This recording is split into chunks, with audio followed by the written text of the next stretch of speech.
கடந்த காலத்துல நான் முதலமைச்சர் இருந்த பொழுது திரு ஸ்டாலின் அவர்கள் எதிர்க்கட்சி தலைவராக இருந்தார். உங்களுக்கு என்ன குறை இருக்குது?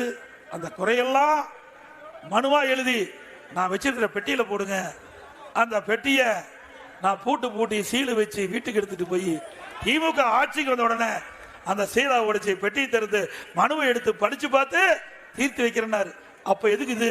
சாவி தொலைஞ்சு போச்சு. அதனாலதான் மறுபடியும் கேட்பார் போல் இருக்குது. தேர்தலுக்கு முன்னாடியே ஊர் ஊரா போய் ஒரு பெட்ஷீட்டை போட்டு உட்கார்ந்து மனு வாங்கினார ஸ்டாலின். அதெல்லாம் என்ன ஆச்சுன்னு அதிமேதாவி மாதிரி பேசுறாரு. சொல்றேன், பெட்ஷீட் போட்டு வாங்கின மனுக்களை எக்ஸல் ஷீட்டுகளாக மாற்றி மனுக்களை ஒர்க் ஷீட்டாக மாற்றி தீர்வு கண்டிருக்கிறோம்.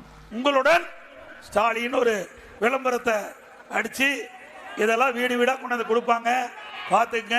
இதுல 46 வகையான திட்டங்களை அறிவிச்சு 46 வகை. அதுல உங்களுக்கு என்னென்ன பாதிப்பு அதை நீங்கள் வர அதிகாரிட்ட சொன்னா அதை தீர்த்து வைப்பாராம். இந்த திட்டத்தை அறிவிச்ச உடனே இதை பார்த்து பயந்து போய் எதிர்க்கட்சி தலைவர் பழனிசாமி அவர்கள் இந்த திட்டத்தை பற்றி அவதூறுகளை பரப்ப தொடங்கி இருக்கிறார். அவரே போதும், இந்த திட்டத்தில் எத்தனை சேவை இருக்கு, என்னென்ன செய்ய போறோம் அப்படிங்கிறது சொல்லியிருக்காரு. மொத்தத்தில் விமர்சனம்ங்கிற பெயரில் நமக்கு விளம்பரத்தை எடப்பாடி பழனிசாமி செய்து கொண்டிருக்கிறார். அதற்காக நன்றி. மக்களை தமிழகத்தை பை பை ஸ்டாலின். அவரு எனக்கு டாடா பை பை சொல்றாராம். மாண்புமிகு 10 தோல்வி பழனிசாமி அவர்களே, 2019ஆம் ஆண்டிலிருந்து தமிழ்நாட்டு மக்கள் தொடர்ச்சியா உங்களுக்கு டாடா பை பை சொல்லிட்டு தான் இருக்காங்க. இந்த தேர்தலில் உங்களுக்கு நிரந்தரமா குட் பை சொல்லிட்டு போறாங்க. அனைத்து இந்திய அண்ணா திராவிட முன்னேற்ற கழகம் உங்களுடைய அரசாங்கம், அப்படித்தான் நாங்கள் செயல்பட்டோம்.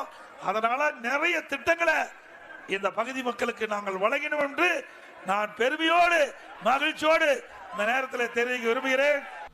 ஒரு படம் இருக்கு, படத்துடைய பேர் தெரியும் உங்களுக்கு, சுந்தரன் டிராவல்ஸ்.